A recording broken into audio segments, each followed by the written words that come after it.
Kwa majina naitwa Dr. Mauki, ni daktari bingwa mbobezi wa moyo kutoka taasisi ya moyo ya Jakaya Kikwete.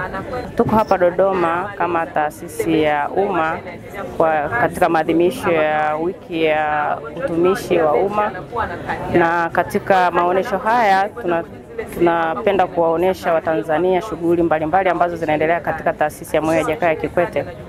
Pia tunafanya upimaji wa maradhi ya moyo pamoja na viashiria vya maradhi ya moyo. Tunawapokea watu mbalimbali walio wagonjwa na wasio wagonjwa. Ambao sio wagonjwa wanakuja kwa ajili ya kufanya check up, na ambao ni wagonjwa wanapenda tuweze kupitia dawa zao na kuona maendeleo yao na ushauri zaidi. Mpaka sasa tumepokea wagonjwa watu takriban 151, na katika hao 65% ni wanaume.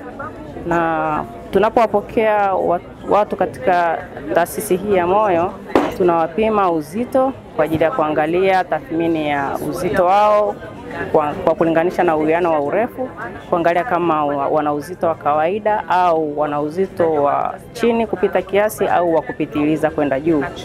Na pia tunapima maradhi ya kisukari, kwa sababu kuna baadhi ya watu huwa hawapati dalili kwa mapema, na ukiwahi kupima kisukari na kuajijiwa inakuwa ni vizuri kudhibiti kwa ajili ya kukinga maradhi ya moyo. Tunafanya pia vipimo vya moyo na kutoa ushauri mbalimbali kutokana na mtu ambavyo anajieleza.